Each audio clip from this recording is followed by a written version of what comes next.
todo se desarrolla al norte de Italia, en la Toscana, que es Florencia, Pisa, Venecia, Padua, Roma, y también en el norte, en Europa, en el Reino Unido, que es Inglaterra. Entonces, la búsqueda de pruebas que eran claras por parte de Galileo sobre la veracidad de las ideas de Nicolás Copérnico, principalmente el diseño del telescopio por Galileo y sus aplicaciones como instrumento científico, los descubrimientos que logra Galileo con ese mismo telescopio y cómo estos descubrimientos constituyen verdaderas pruebas contundentes sobre la veracidad de las ideas, en este caso de Copérnico. Entonces, Galileo nació un 15 de febrero en el año de 1564 en la ciudad de Pisa.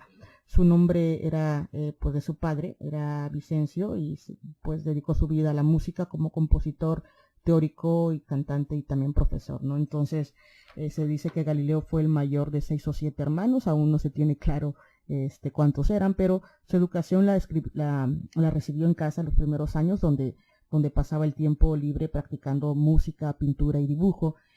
Posteriormente Galileo es enviado al monasterio y se convierte en novicio, ¿no? Con la intención de unirse a la orden. Más adelante su padre dispuso que abandonara la idea de unirse a la orden y lo envió a la universidad para que estudiara medicina. Y en esa universidad estudió, en lugar de medicina, se interesó muchísimo por la física, siguiendo las obras de Aristóteles, o estudiaba todas las obras de Aristóteles, ¿no? Entonces vamos a ver que más adelante tiene pues ahí, criticaba principalmente los pensamientos de Aristóteles. Entonces su profesor, que era discípulo de Tartaglia, ofreció un curso sobre los elementos de Euclides, al que Galileo había asistido, y pues se empezó a enamorar muchísimo sobre las ideas de las matemáticas y la física. Entonces, entre el año de 1589 y 1592 en Pisa, se dedica a las matemáticas y precisamente a la física. Galileo estudia a Pitágoras, estudia a Platón, estudia a Euclides y a Arquímedes, que son los personajes que le dan a él la formación fundamental para crear esta nueva ciencia que es la física que hoy por hoy conocemos. Entonces, fue profesor también de matemáticas y física y astronomía en esa ciudad, en Pisa. Por ahí dice que tenía era pues mal pagado, ¿no? Entonces, después en Padua, donde tiene la libertad para hacer él investigaciones. También se dice que en el año de 1604 él logró observar una supernova que era la misma que fue descubierta por Kepler en los años anteriores. Entonces, Galileo desea enseñar astronomía basado en el sistema heliocéntrico de Copérnico, pero él no tiene pruebas realmente contundentes para que él pueda validar las teorías de Copérnico. Entonces se preguntaba él cómo lograr una evidencia clara que le dé soporte a ese sistema de Copérnico, el sistema heliocéntrico. Entonces se dice que en el año 1609 él había escuchado que en Holanda se hablaba de un catalejo, ¿no? Que alguien había por ahí construido un instrumento óptico, un catalejo, de un tal holandés Hans Lippershey, que había presentado en su momento al príncipe de ahí de Holanda.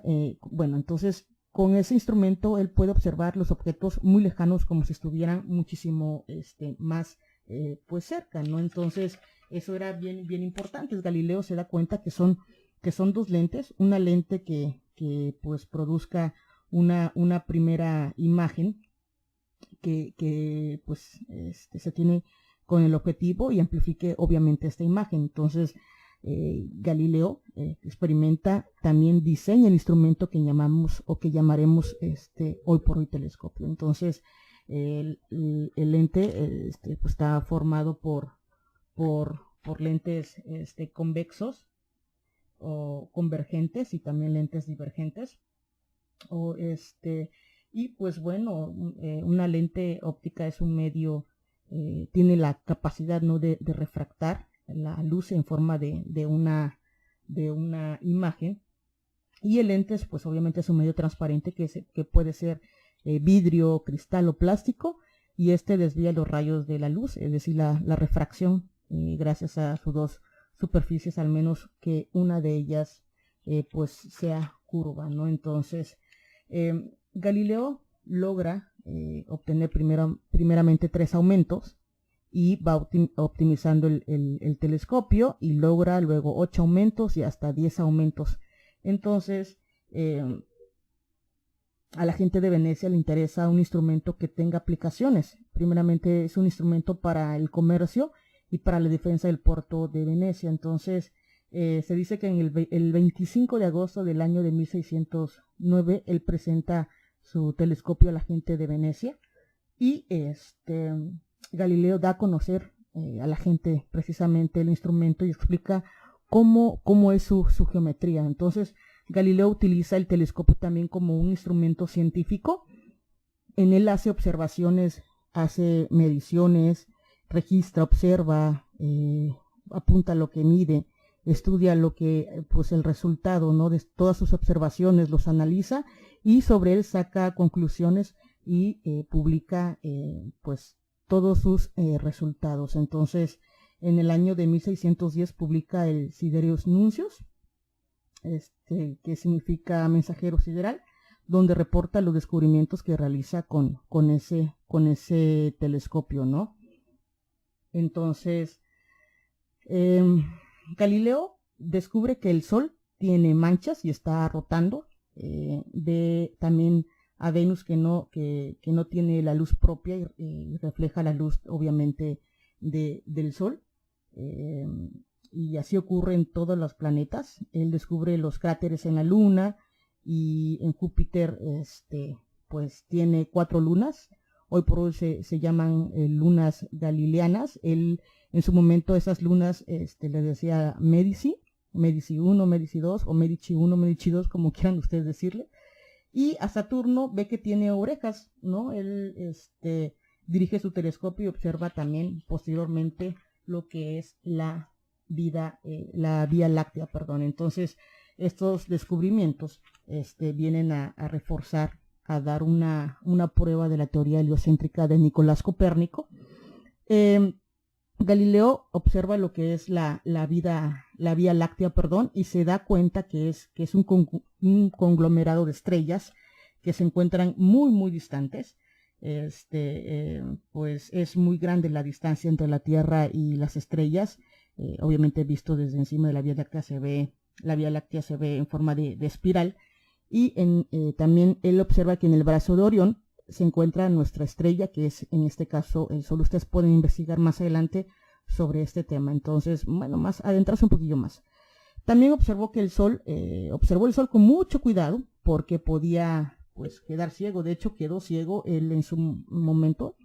Entonces, él observó que cada 11 años el Sol demuestra que es obviamente dinámico. En esos años él pudo observar un aumento, disminución de manchas solares, y en el ciclo se repite, y este ciclo, mejor dicho, se repite cada 11 años, y pues se han registrado estos datos desde los años de 1700. Entonces, Galileo también observa las fases de Venus, y es una, pues, hace demostraciones que Venus se mueve en torno también al Sol.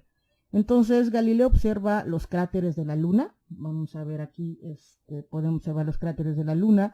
Galileo es un gran dibujante. De hecho, su papá era dibujante, y en sus primeros años, recuerden que Galileo se dedicaba principalmente a la música y al dibujo. Entonces, eso le sirvió mucho para hacer esas acuarelas en su libro, que eran muy hermosas para plasmar lo que él miraba por medio de su telescopio. Entonces, el 6 de enero de 1610 Galileo publica las 4 Galileanas de Júpiter y hace una carta al príncipe explicándole todo descubrimiento. Entonces, pueden ver ustedes que Galileo observó que la Luna y el Sol eran realmente imperfectos, ya que en el caso del Sol tenía manchas y las lunas pues eran cráteres, ¿no? Entonces, todas estas observaciones pusieron entredicho a Galileo, sobre todo en las tesis aristotélicas tradicionales, sobre la perfección del mundo, ¿no? Del mundo celeste. Entonces, pues podemos ver un poquillo, pues toda esta información sobre lo que estudia o lo que hizo Galileo antes de su muerte.